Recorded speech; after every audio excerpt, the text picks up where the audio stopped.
Welcome to Mind Shift Power Podcast, a show for teenagers and the adults who work with them, where we have raw and honest conversations.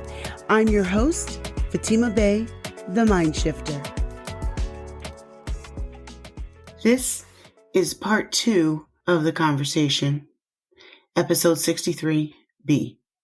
If you have not yet listened to part 1, please go back and listen to that first.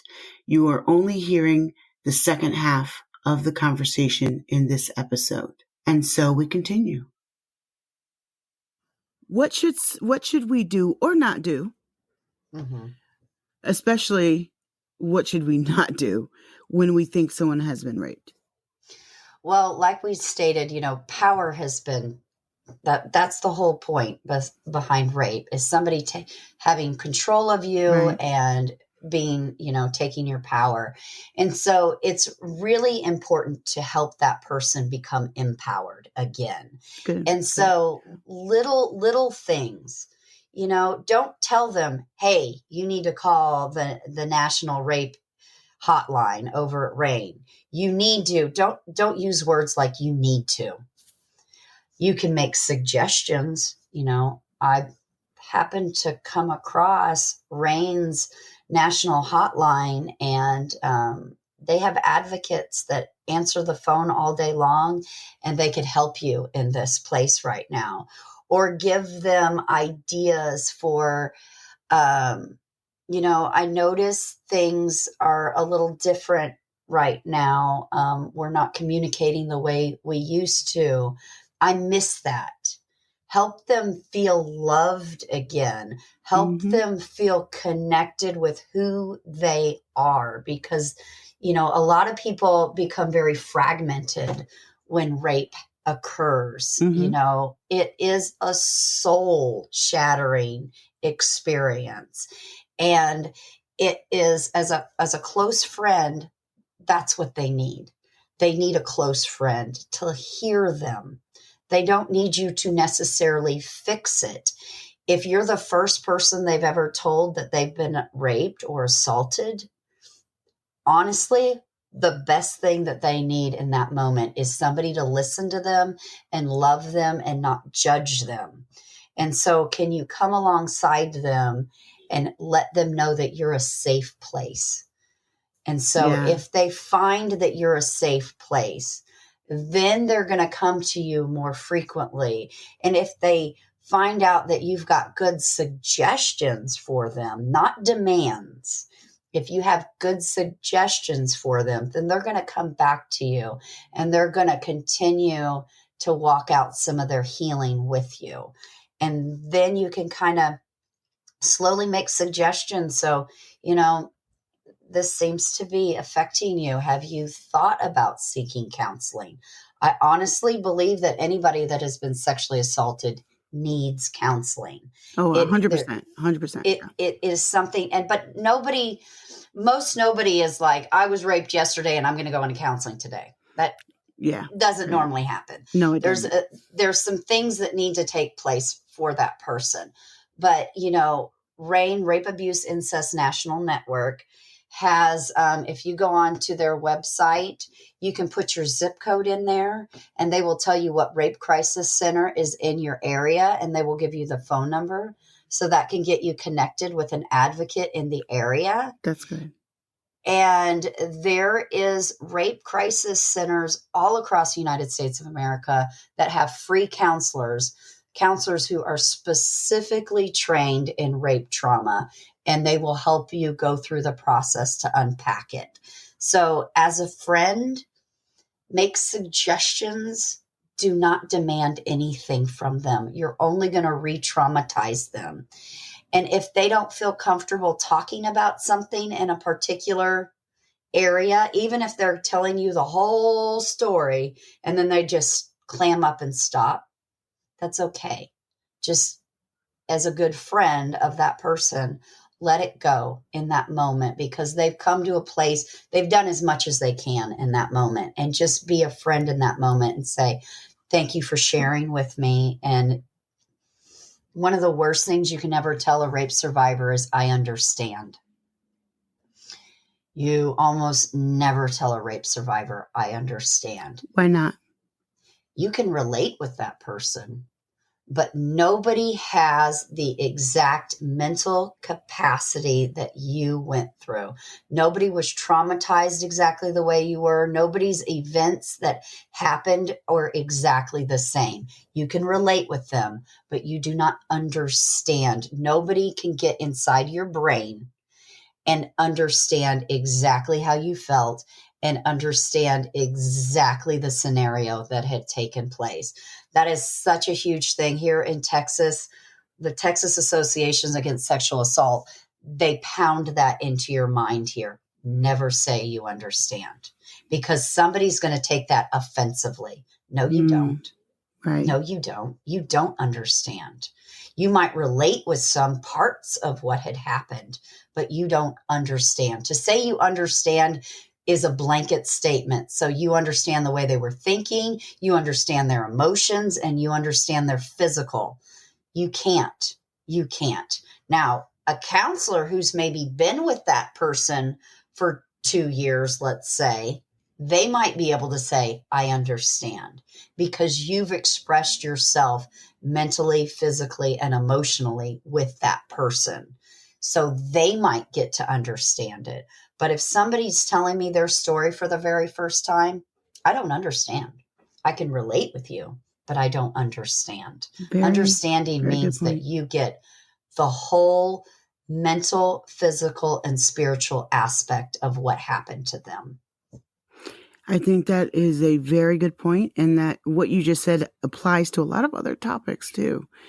Stop saying that you understand someone else's trauma that you haven't been through. There are other ways, but it just comes across as insincere and fake and airheaded. And when that happens, those of us who are trying to explain our trauma, we now want to clam up because we just see you as ridiculous. And Yes. that's just a fact. Now, Yes. something that often occurs when someone confesses a rape for the first time, it takes a lot for someone to open up and actually admit that it happened to them. One of the worst things you can do is be like, you lying, ho. And that we might not say those exact words, but we say those words with our actions sometimes. So I get angry. I get very, very, very, very angry when people are not believed. But I understand sometimes why people are not believed. So, Stephanie Jane, let me ask you, what is the harm? And let's say I had sex with this guy. I really am so totally embarrassed now. So now I want to accuse him of rape because that crap happens. Oh, yes. What's the harm in that? Well, that discredits all the people that have gone through that abuse. It Anybody does. who's been raped, it's, so few people choose to go get a SANES exam. So it's his word against her word, or his word against his word. However it happened, it's one person's word against the other.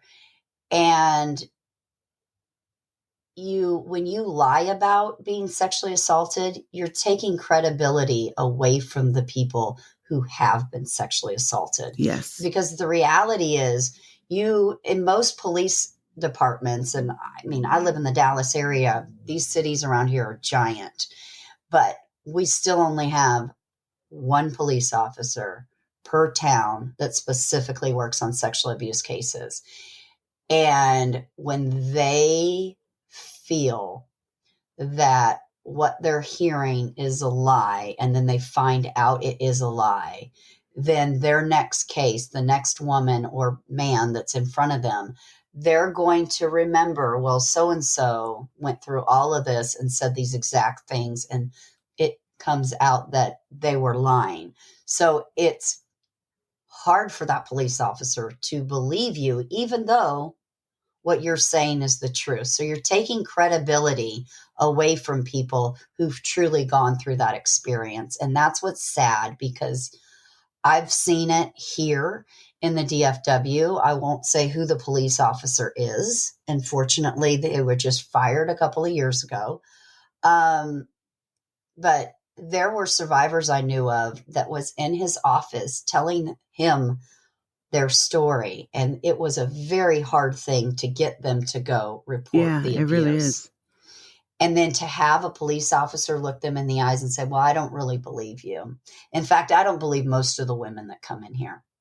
That's hard. That's a hard thing. That would make me want to do illegal things to him. But because I get very angry when it comes to women that falsely accuse anybody of rape or molestation, because what they're doing is they're re-victimizing the victims.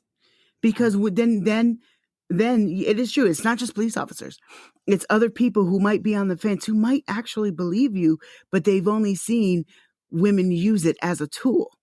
And it re-victimizes the victim, because now they're just like, it takes a lot for them to come out. So much for them to come out and be vulnerable like that, to admit it. And then it's like punching you in the face, when you're just not believed. And you're like, well, forget it. I'm just never going to say anything again. And that produces so many bad things for them. Well, my mother didn't believe me. I remember being in kindergarten and telling my mom that Big Jimmy was fondling me and touching me and doing all of these things. And she said, Stephanie, I know he's a bad man, but he's not that bad. That crushed me. So you don't believe me? That just left me feeling so much more shame. That left me feeling more depressed. That left me feeling like I don't matter. Like, okay, where can you go if your own mom doesn't believe you? So if a woman is not, let me just not just say women, because it does happen to men a lot more than people realize. If a person is not believed, what should they do? What can they do? Honestly, if you want to seek help, and even if your family doesn't want to seek, help for you, there are, like we said, there's rape crisis centers all across the United States. There are ways for you to, even RAINN, you could call the national hotline, and you can say, these are the things that have happened to me. Now, if you're like I was 5 years old, that's not going to happen. I told my mom didn't believe me, and I just stuffed it down and couldn't process it. But if you're 12, 14, 16, whatever your age might be, and you tell your parents and your parents don't believe you, we need to be our own advocate. We need to know that what happened to us wasn't okay. And there is a way to go seek healing. And, I can't think of any other real trauma in America that has taken this seriously, honestly, because there are so many services, there are so many resources for people, but not everybody wants resources. I was just going to say, not everybody trusts resources. We have become so systematic and systemized in how we treat our mental health care in this country that a lot of people who need it the most won't go get what they need. And that is a problem. That's a problem for all of us. It's a problem for all of us, because if you're messed up, you're going to go out and you're going to mess up more of us. So it's a problem. That's how it's a problem for all of us. So it's a problem for all of us. And I want to add to that, if you are listening and you're one of those people, because I know that somebody listening is one of those people.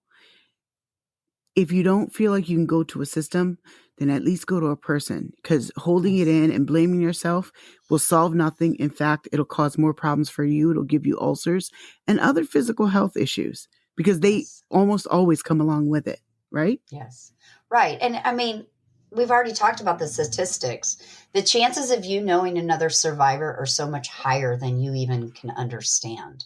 So the reality is, follow your intuition. We have an intuition. If you get used to following your intuition, think about your friends. Think about, you have safe friends. You have unsafe friends too. So think about who your safe friends are, and reach out to them a little bit and say, this happened to me and I'm not feeling comfortable about it, or I'm having a hard time forgetting about it. It's coming up in my memory. There's so much. I tell my girls this all the time. I like to go into safe houses and lead Bible studies throughout the DFW. And I always tell my girls, you cannot heal what you do not reveal. And it is so important for us to verbalize what happened to us. Put the words to, the actions already happened. So now put words to what has happened to you in a safe environment. Yes. Because a lot of people who have been raped don't have good boundaries anymore. Some people go on one extreme and want to tell the whole world what had happened to them. And then they get the whole world giving them information, and it's information overload. And it doesn't always help. It just puts you in a bad place. And some people are going to now make, not everybody's safe. They can do negative things with that information. So that's why you need to go back to your intuition. Is my intuition telling me that this person is a safe person? I'm so glad that you I said can that. say something to them. And once I've had hundreds of women come up to me and tell me, I've never told anyone this, but, and then they tell me their story. Obviously, I'm a safe person. And so people feel comfortable being able to say that. But I will also say that I go onto a platform all the time, and within 30 seconds, somebody in the audience knows that I'm a survivor of rape and sexual abuse. And so that they feel comfortable coming over to me. Right. It's so important, that the sexual abuse movement that has happened in the last 10 years is all about shining the light on this, breaking the silence. I hear it from every organization and every realm in America right now, from the big organizations all to the little ones. Break the silence. Break the silence. Say it happened to you. Admit that to the people, to the safe people around you, because I bet you will be surprised at who comes back and says, it happened to me too. Yep. I relate with you. Yes. This is what I have found has helped me, and this is what I have found hasn't helped me. So when we're willing to, and it is a little uncomfortable, it was a little uncomfortable for me to be like, okay, here in the DFW, I feel like everybody knows my story. I feel like I can walk into a restaurant and somebody's going to be like, oh, there's Stephanie Jane. She's a survivor of child sexual abuse and rape. I have healed enough to where I don't carry that shame with me anymore. Right. That wasn't my fault. And I think a lot of people that have been raped think it's their fault. They do. Well, what if I didn't go there? What if I wasn't wearing that outfit? What if I wasn't hanging out with these people? And they question so much of what they had done. How could I have done it different? Well, I'm sorry. I'm sorry it happened to you. But honestly, you have to accept what's happened to you. And it's hard for women to accept that rape happened to them. But I feel like when you get to the place where you've accepted it, then you're more likely to say to your best friend, Jane, hey, I'm having a hard time. I'm struggling with this because this is what's happened. And I would bet you, if you talk to enough safe people, when you get to that place, you'll be amazed at who says, you know what? It happened to me too, and I can relate with you. And there's so much healing when we come together. There is. In that place and say, oh my goodness, you've been there too. I'm not alone. That loneliness lifts, and you start to be able to connect with people in a way that you never could before. So it can bring you closer to people, and it can give you a love for people in a way that you never understood before. Do you have any words, just anything that we haven't already said that you could speak to rape victims if they're in the audience right now? I would honestly say if you're a victim and you've been carrying around the weight of that for far too long, and you're confused right now as far as even if it happened to you, I honestly think that you're not alone. Unfortunately, 25% of us in America have walked through the same thing, and that you can find your healing where you are right now, whether it happened to you 3 days ago or 30 years ago.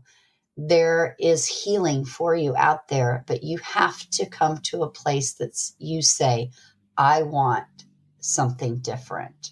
I don't want to live in my depression. I don't want to live in my fear. And if you don't want to live in your depression and in your fear, then please go seek help, because it is such a deep soul wounding trauma that has happened to you that it is valid, and it is important that you go find people that can come alongside you to help you heal. And if you're confused as far as where to start with your local rape crisis center, or don't even start there. Start with RAINN, or start with Stop It Now. Stop It Now organization. They are a national organization, and they specifically work with children under the age of 14. And RAINN, Rape, Abuse, Incest National Network, they work with children, from 14 and above. So those two organizations, in my mind, are the most pivotal organizations that you can be involved with, and they will lead you onto your path of healing. They are an amazing first step, and you are worth your first step. Trust me, healing is not easy, but living in a life of depression and suicidal thoughts, that's so much harder. It's so much harder. You are worth your healing. I promise you. I know that was probably hard for some of you to hear, mostly for those whom it's for. For those whom it's not for, that wasn't hard to hear. But if it's really for you, that was hard to hear. But everything that she has said is absolutely true. So Stephanie Jane, tell people what you do and how they can find you. Yes. So I've been a rape crisis center advocate for 15 years now in the Texas area. And I love to connect people to resources. So if you're not sure where to go, or you heard of a website today and you're like, where did she get that from? You can always go to my website, Stephanie Jane at stephaniejane.com. And there's a tab there for seeking help. And all of the resources that I said today and many, many more are right there. There's, if you're not in a safe place right now, if it's your parents that are assaulting you, I guarantee you there is a safe place for you to be. And RAINN, or if you're in the Texas area, I know so many different halfway houses and shelters that are willing to take rape victims in to get them into a safe living environment. You are worth living in a safe place. So if you need those resources, go to my website. So other things that I do is I created an album, See Me Change. It's a rock and roll album. It's not a Christian album. It's just good old rock and roll. I love it. And it walks people through my path of healing. And I also wrote my book, Fear Not, for You Are Redeemed. It's a 365-day devotional walking through your healing with Jesus Christ, because I firmly believe that when we turn to Jesus Christ for our healing, He is faithful and He will heal us from the inside out. Well, thank you, Jane, for coming on. I really love this conversation, and this has been awesome. And I really appreciate you, not just for coming on this podcast, but for all that you've done for so many victims. And I'm sure you've done more than people realize. Thank you. Thank you. And now for a mind-shifting moment. I know today's episode was a pretty heavy topic.